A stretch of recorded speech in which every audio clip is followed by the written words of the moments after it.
हरे कृष्ण प्रिय भक्तों, आज है श्री वामन द्वादशी। आज के ही दिन भगवान ने अपना वामन रूप धारण किया था। आइए हम इसकी कथा को जानते हैं। भगवान वामन देव, श्रीमद् भागवतम 8वां कैंटो 18वां अध्याय। सारांश।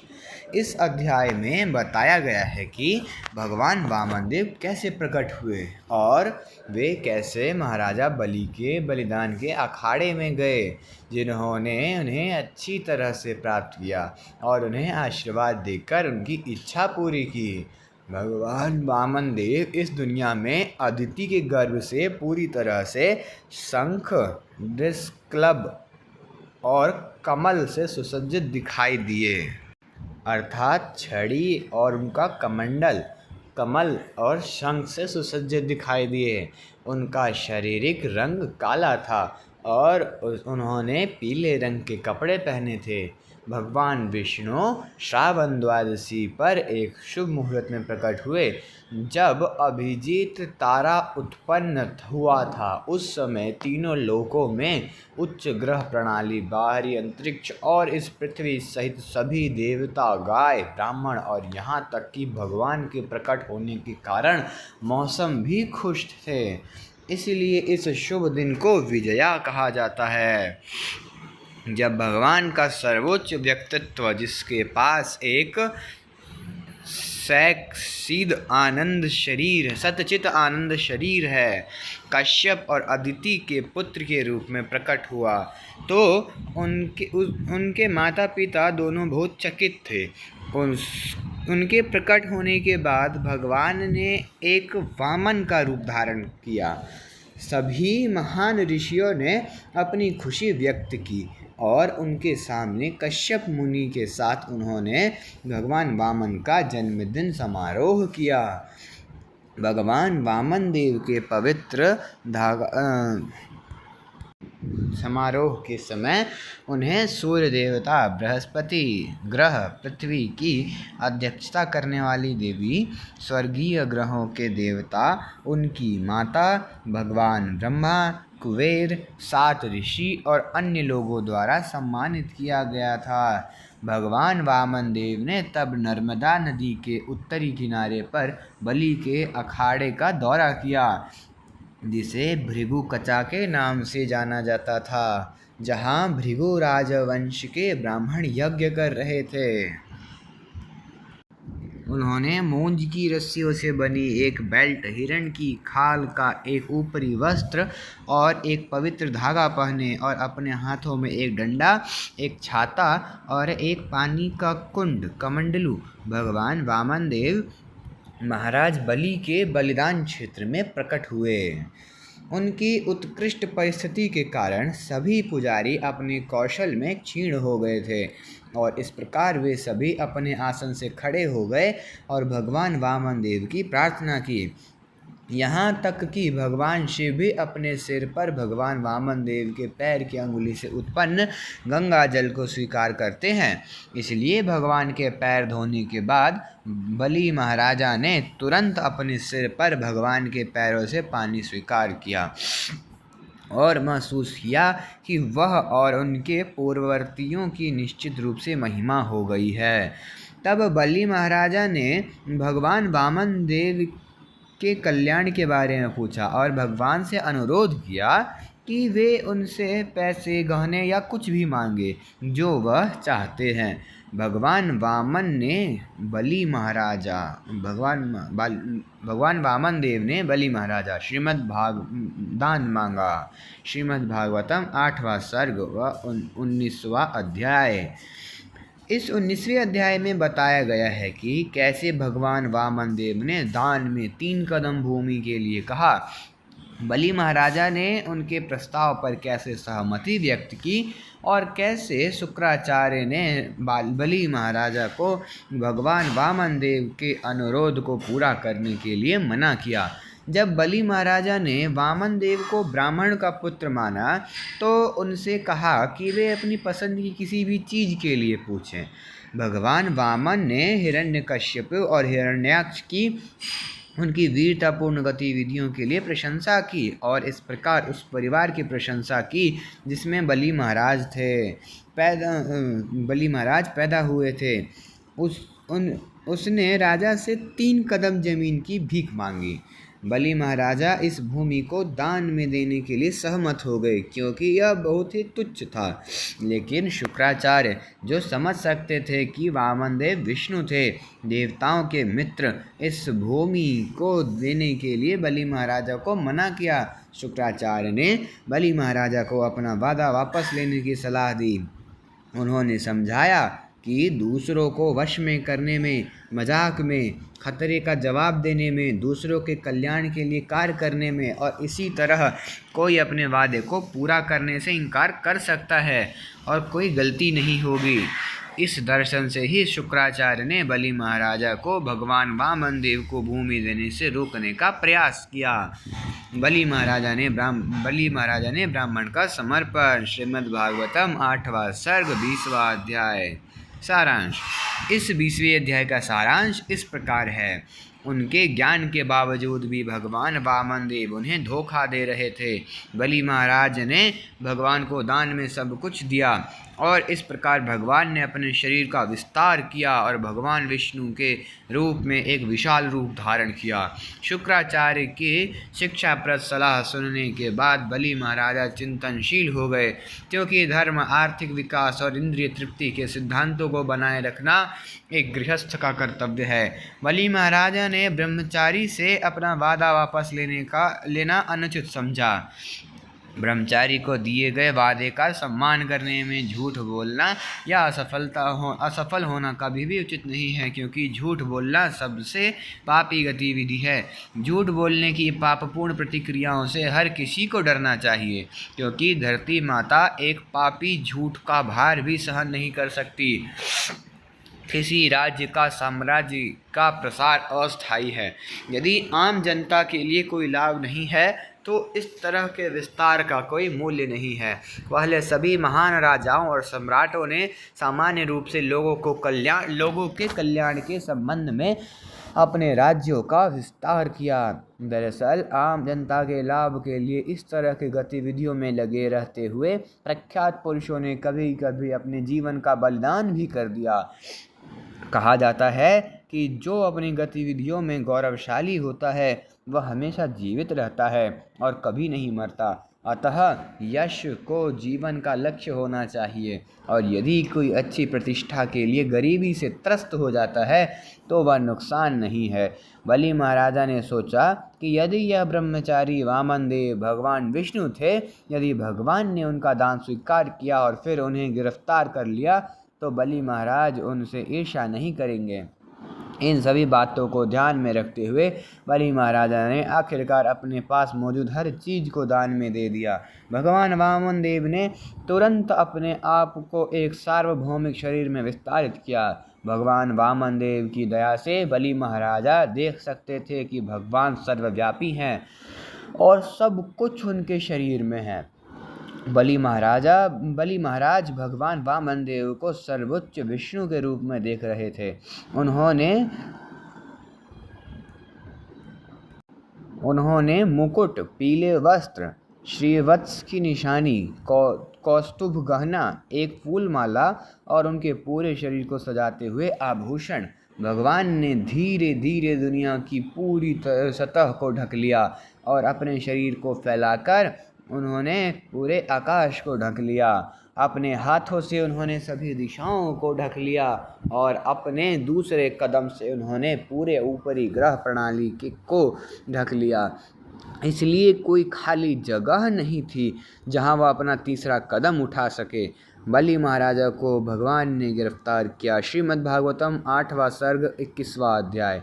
इस अध्याय में बताया गया है कि कैसे भगवान विष्णु ने बली महाराजा की महिमा का विज्ञापन करने की इच्छा रखते हुए भगवान के तीसरे चरण के संबंध में अपना वादा पूरा नहीं करने के लिए उन्हें गिरफ्तार कर लिया। दूसरे चरण के साथ भगवान का सर्वोच्च व्यक्तित्व ब्रह्मांड के सर्वोच्च ग्रह ब्रह्मलोक तक पहुंच गया, जिसे उन्होंने अपने पैर के नाखूनों के तेज से सुंदरता में कम कर दिया। इस प्रकार भगवान ब्रह्मा ने मारीसी जैसे महान ऋषियों और सभी उच्च ग्रहों के प्रमुख देवताओं के साथ भगवान की विनम्र प्रार्थना और पूजा की। उन्होंने प्रभु के चरण धोए और सभी सामग्री से उनकी पूजा की। ऋक्षराज जामवंत ने प्रभु की महिमा को कंपन करने के लिए अपना बिगुल बजाया।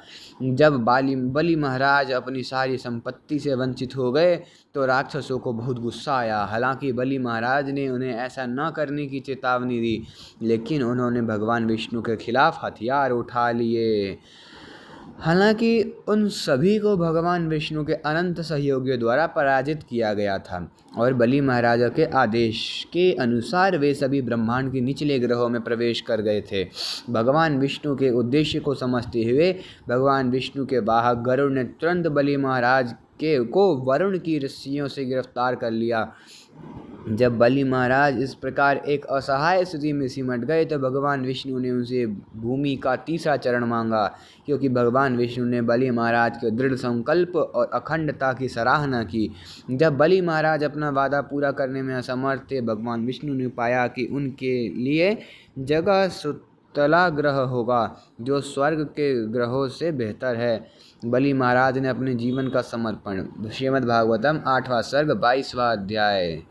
इस 22वें अध्याय का सारांश इस प्रकार है। बलि महाराज के व्यवहार से भगवान का परम व्यक्तित्व प्रसन्न हुआ। इस प्रकार भगवान ने उन्हें सूतला ग्रह पर रखा और वहां उन्हें आशीर्वाद देने के बाद भगवान उनके द्वारपाल बनने के लिए सहमत हो गए। बलि महाराजा अत्यंत सत्यवादी थे। अपना वादा निभाने में असमर्थ होने के कारण वह बहुत डरा हुआ था, क्योंकि वह जानता था कि जो सत्य से भटक गया है वह समाज की दृष्टि में महत्वहीन है। एक महान व्यक्ति नारकीय जीवन के परिणाम भुगत सकता है, लेकिन वह सत्य से विचलन के लिए बदनाम होने से बहुत डरता है। बलि महाराजा ने उन्हें भगवान के सर्वोच्च व्यक्तित्व द्वारा दी गई सजा को स्वीकार करने के लिए बहुत खुशी के साथ सहमति व्यक्त की। बलि महाराजा के वंश में कई असुर थे, जिन्होंने भगवान विष्णु के प्रति अपनी शत्रुता के कारण कई रहस्यवादी योगियों की तुलना में अधिक ऊंचा स्थान हासिल किया था। बलि महाराज ने विशेष रूप से भक्ति सेवा में प्रहलाद महाराज के दृढ़ संकल्प को याद किया। इन सभी बिंदुओं को ध्यान में रखते हुए उन्होंने भगवान विष्णु के तीसरे चरण के लिए अपने सिर को दान में देने का फैसला किया। बलि महाराज ने यह भी माना कि कैसे महान व्यक्तित्व भगवान के सर्वोच्च व्यक्तित्व को संतुष्ट करने के लिए अपने पारिवारिक संबंधों और भौतिक संपत्ति को छोड़ देते हैं। वास्तव में वे कभी कभी प्रभु की संतुष्टि के लिए केवल उनके निजी सेवक बनने के लिए अपने जीवन का बलिदान भी कर देते हैं। तदनुसार पिछले आचार्य और भक्तों के नक्शे कदम पर चलते हुए बलि महाराज ने खुद को सफल माना। जबकि बलि महाराज वरुण की रस्सियों द्वारा गिरफ्तार किए जाने के बाद भगवान से प्रार्थना कर रहे थे, उनके दादा प्रहलाद महाराज वहां प्रकट हुए और उन्हें बताया कि कैसे भगवान ने सर्वोच्च व्यक्तित्व ने अपनी संपत्ति को मुश्किल तरीके से ले लिया था। जबकि प्रहलाद महाराज मौजूद थे, भगवान ब्रह्मा और बलि की पत्नी विंध्यावली ने सर्वोच्च भगवान की सर्वोच्चता का वर्णन किया। क्योंकि बलि महाराज ने सब कुछ प्रभु को दे दिया था, इसलिए उन्होंने उनकी रिहाई के लिए प्रार्थना की। प्रभु ने तब वर्णन किया कि कैसे एक गैर भक्त का धन का अधिकार एक खतरा है, जबकि एक भक्त की ऐश्वर्य भगवान से एक आशीर्वाद है। फिर बलि महाराज ने प्रसन्न होकर सर्वोच्च भगवान ने बलि महाराज की रक्षा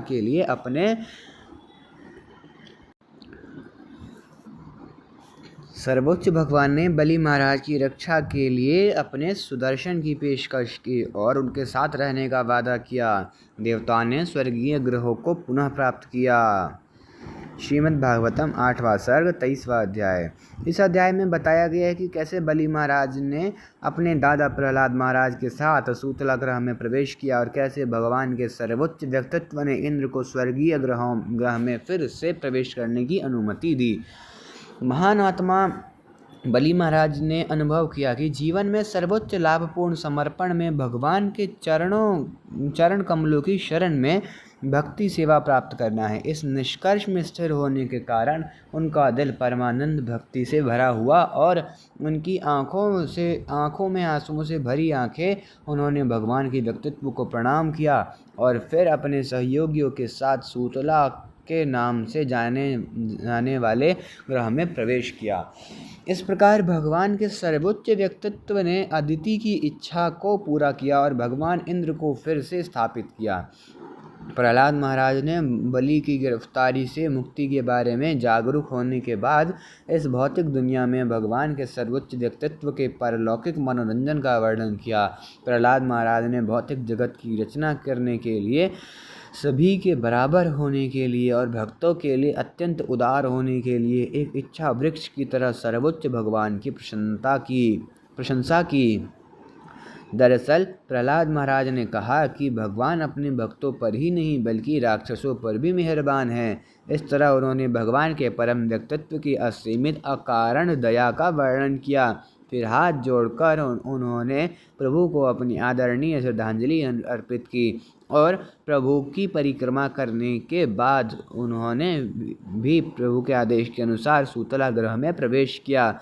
तब भगवान ने शुक्राचार्य को बलिदान समारोह में अंजाम देने में बलि महाराज के दोषों और विसंगतियों का वर्णन करने का आदेश दिया। शुक्राचार्य भगवान के पवित्र नाम का जाप करने से फलदायी क्रियाओं से मुक्त हो गए और उन्होंने बताया कि कैसे जप करने से बद आत्मा के सभी दोष कम हो सकते हैं। इसके बाद उन्होंने बलि महाराज का बलिदान समारोह पूरा किया। सभी महान संतों ने भगवान वामन देव को भगवान इंद्र के परोपकारी के रूप में स्वीकार किया, क्योंकि उन्होंने इंद्र को अपने स्वर्ग ग्रह में वापस कर दिया था। उन्होंने ब्रह्मांड के सभी मामलों में अनुरक्षक के रूप में भगवान के सर्वोच्च व्यक्तित्व को स्वीकार किया। बहुत खुश होकर इंद्र ने अपने सहयोगियों के साथ वामन देव को अपने सामने रखा और अपने विमान में स्वर्गीय ग्रह में फिर से प्रवेश किया। बलि महाराज ने यज्ञ क्षेत्र में भगवान विष्णु की अद्भुत गतिविधियों को देखकर सभी देवताओं, संतों, पितृ, भूत और सिद्धों ने बार बार भगवान की महिमा की। अध्याय का समापन यह कहकर समाप्त होता है कि बद्ध आत्मा का सबसे शुभ कार्य भगवान विष्णु की गौरवशाली गतिविधियों के बारे में जाप करना और सुनना है। श्री शुक उवाच इति उकेतवन्तं पुरुषं पुरतनं महानुभावोऽखिला साधु समतः बद्धजालिर्वशपाकालकुलेक्षानो भक्ति उत्कालो गडगदाय जिराब्रावीट। अनुवाद। शुकदेव गोस्वामी ने कहा, जब भगवान के सर्वोच्च प्राचीन शाश्वत व्यक्तित्व ने बलि महाराज से बात की थी, जिन्हें सार्वभौमिक रूप से भगवान के शुद्ध भक्त के रूप में स्वीकार किया जाता है और इसलिए एक महान आत्मा बलि महाराज, उनकी आंखें आंसुओं से भरी हुई हैं, उनके हाथ मुड़े हुए हैं और उनकी आवाज़ है भक्ति परमानंद में लड़खड़ाते हुए इस प्रकार उत्तर दिया। श्री बलिर्वाच श्रीमद् भागवतम के 8वें स्कंद के 23वें अध्याय के दूसरे श्लोक में श्री बलि जी बोलते हैं। श्री बलिर्वाच अहो प्रणामाय कृतः समुद्धमः प्रपन्न भक्तार्थविधौ समाहितः यल्लोकपालैस्त्वदनुग्रहो अमैर लब्धपूर्वो अपसदेय सूरे अर्पितः। अर्थात बलि महाराजा ने कहा, आपको सम्मानजनक श्रद्धांजलि अर्पित करने की कोशिश में कितना अद्भुत प्रभाव है। मैंने कोशिश में भी कितना अद्भुत प्रभाव है। मैंने केवल आपको प्रणाम करने का प्रयास किया, लेकिन फिर भी यह प्रयास उतना ही सफल रहा जितना कि शुद्ध भक्तों का। आपने मुझे जो अकारण दया दिखाई है, एक गिरे हुए दानव देवताओं या विभिन्न ग्रहों के देवताओं द्वारा भी कभी हासिल नहीं किया गया था। तात्पर्य यह है कि जब वामन देव बलि महाराजा के सामने प्रकट हुए तो बलि महाराज तुरंत उन्हें सम्मानजनक श्रद्धांजलि अर्पित करना चाहते थे, लेकिन शुक्राचार्य और अन्य राक्षसी सहयोगियों की उपस्थिति के कारण वह ऐसा करने में असमर्थ थे। हालांकि भगवान इतने दयालु हैं कि बलि महाराज ने वास्तव में नमस्कार नहीं किया था, लेकिन केवल अपने दिमाग में ऐसा करने का प्रयास किया था। भगवान के सर्वोच्च व्यक्तित्व ने उन्हें देवताओं की तुलना में अधिक दया का आशीर्वाद दिया। भगवद गीता के दूसरे अध्याय के 40वें श्लोक में पुष्टि की गई है,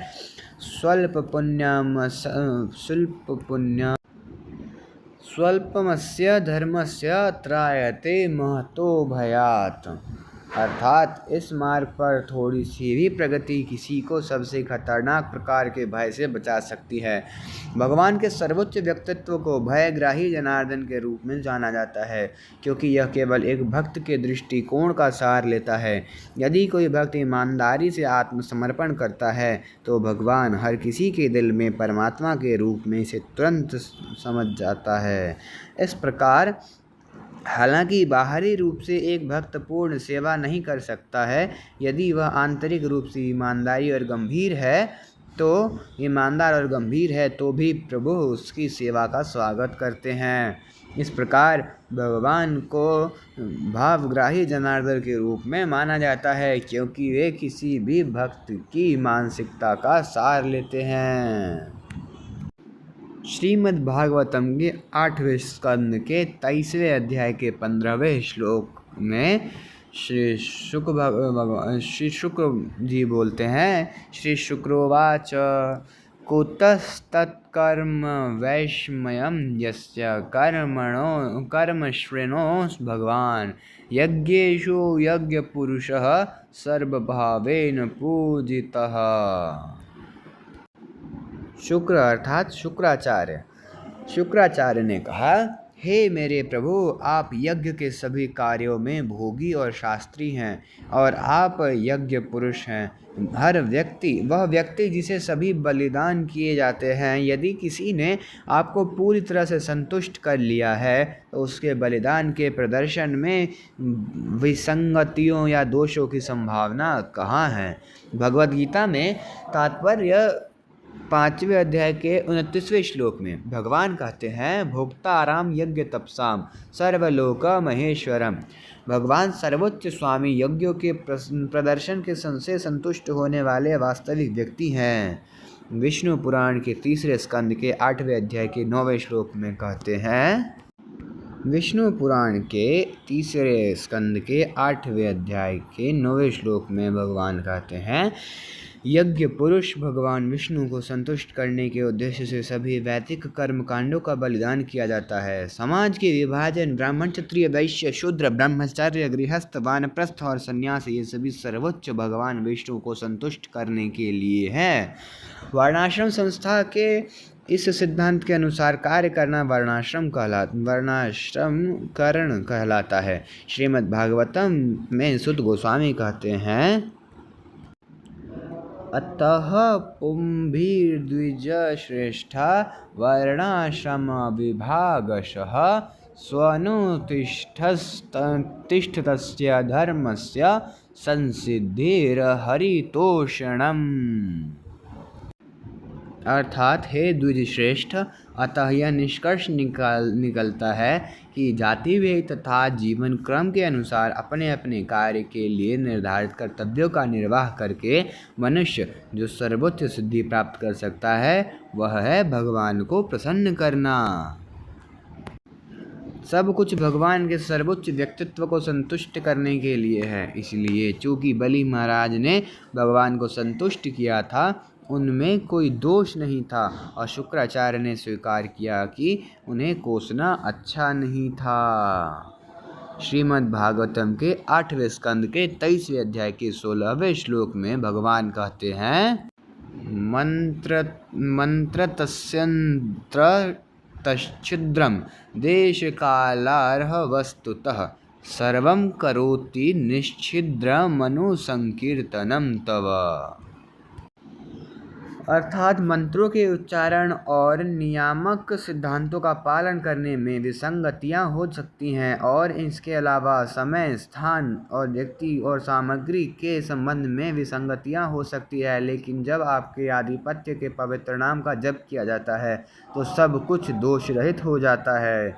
श्री चैतन्य महाप्रभु ने भी कहा है कि हरे नाम हरे नाम एव केवलम कलौ नास्तिव नास्तिव नास्तिव गतिरन्यथा। अर्थात झगड़ों और पाखंड के इस युग में मुक्ति का एकमात्र साधन प्रभु के पवित्र नाम का जप करना है। दूसरा कोई रास्ता नहीं है, कोई दूसरा रास्ता नहीं है, कोई दूसरा रास्ता नहीं है। कली के इस युग में वैदिक कर्मकांडों या यज्ञों को पूर्ण रूप से करना अत्यंत कठिन है। शायद ही कोई वैदिक मंत्रों का उच्चारण पूर्ण उच्चारण के साथ कर सकता है या वैदिक प्रदर्शन के लिए सामग्री जमा कर सकता है। इसलिए इस युग में अनुशंसित बलिदान संकीर्तन, हरिनाम संकीर्तन भगवान के पवित्र नाम का निरंतर जप है। यज्ञ संकीर्तन प्रायेर यजन्ति ही सुमेधासः। वैदिक यज्ञ करने में समय बर्बाद करने के बजाय जो बुद्धिमान है, जिनके पास अच्छा मस्तिष्क पदार्थ है, उन्हें भगवान के पवित्र नाम का जप करना चाहिए और इस प्रकार पूरी तरह से बलिदान करना चाहिए। मैंने देखा है कि कई धर्मगुरु यज्ञ करने के आदी हैं और अपूर्ण बलिदान के लिए सैकड़ों हजारों रुपए खर्च करते हैं। यह उन लोगों के लिए एक सबक है जो इस तरह से के अपूर्ण बलिदानों को अनावश्यक रूप से अंजाम देते हैं। हमें श्री चैतन्य महाप्रभु की सलाह लेनी चाहिए। यद्यपि शुक्राचार्य कर्मकांडों के आदि एक सख्त ब्राह्मण थे, उन्होंने भी यह स्वीकार किया कि निश्चिंद्रम अनुसंकीर्तनम तवः। मेरे भगवान, आपके आधिपत्य के पवित्र नाम का संकीर्तन जाप सब कुछ पूर्ण बनाता है। कलयुग में वैदिक कर्मकांडों को पहले की तरह पूरी तरह से नहीं किया जा सकता।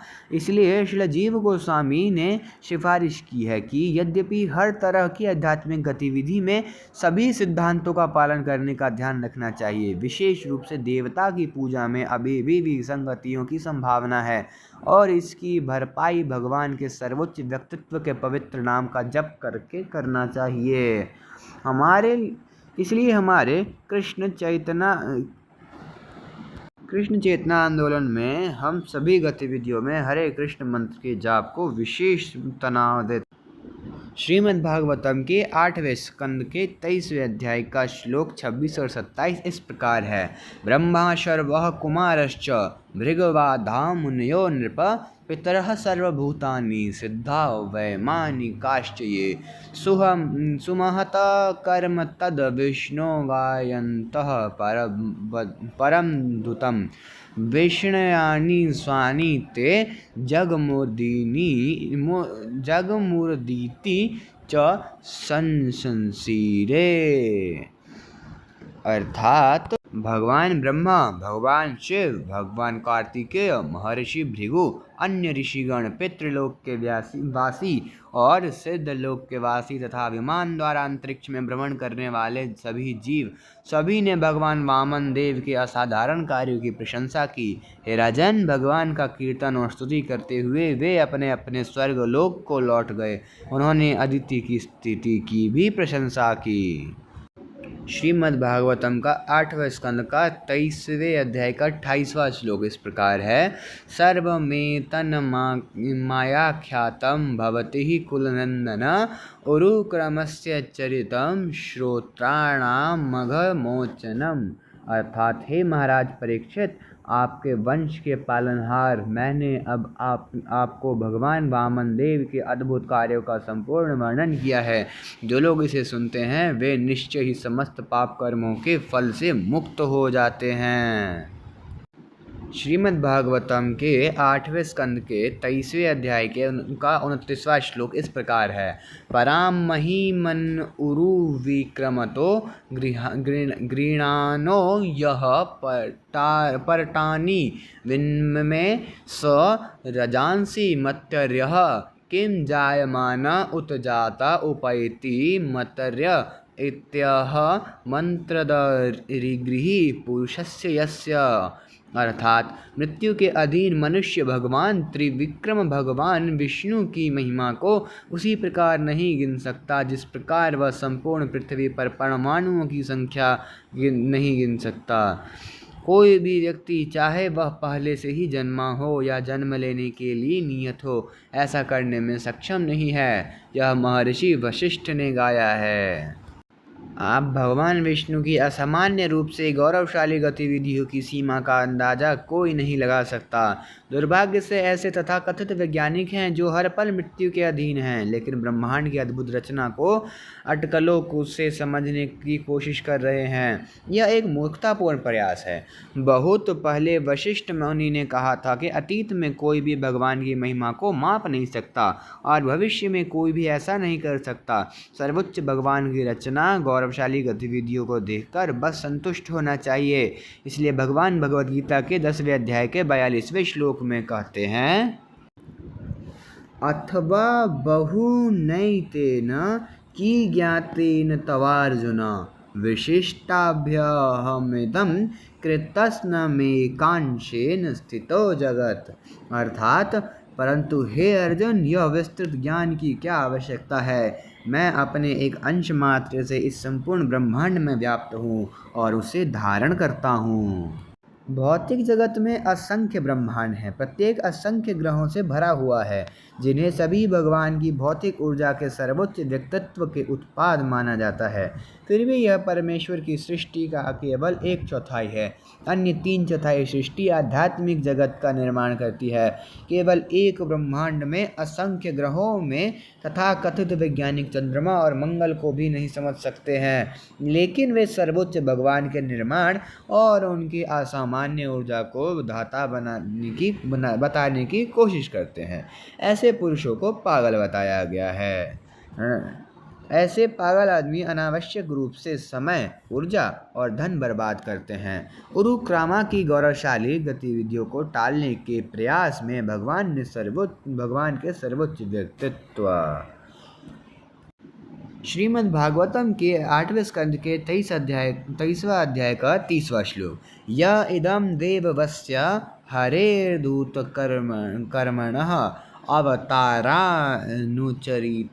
शृण्वन् याति परां गतिम्। अर्थात यदि कोई भगवान के विभिन्न अवतारों के असाधारण कार्यों के बारे में सुनता है तो उसे निश्चित रूप से उच्चतर लोकों में पहुंचाया जाता है या यहाँ तक कि उसे वापस भगवान के पास ले जाया जाता है। 31वां श्लोक, क्रियमाणे कर्मणिदं दैवे पितृयेऽथ मानुषे यत्र यत्रानुकीर्त्येत तत तेषां सुकृतिं विदुः। अर्थात जब भी किसी अनुष्ठान के दौरान वामन देव के कार्यकलापों का वर्णन किया जाता है, चाहे वह अनुष्ठान देवताओं को प्रसन्न करने के लिए किया गया हो, पितृलोक में अपने पूर्वजों को प्रसन्न करने के लिए किया गया हो या विवाह जैसे किसी सामाजिक उत्सव को मनाने के लिए किया गया हो, तो उस अनुष्ठान को अत्यंत शुभ समझना चाहिए। इस प्रकार श्रीमद् भागवतम के 8वें सर्ग अर्थात स्कंद के 23वें अध्याय के भक्ति वेदांत का अंत होता है, जिसका शीर्षक है देवताओं ने स्वर्गीय ग्रह को पुनः प्राप्त किया। अगर आपको यह वीडियो पसंद आए तो वीडियो को लाइक करिए। ऐसे ही और वीडियो देखने के लिए चैनल को सब्सक्राइब करिए तथा अन्य भक्तों के साथ शेयर करिए। हरे कृष्णा, हरि बोल।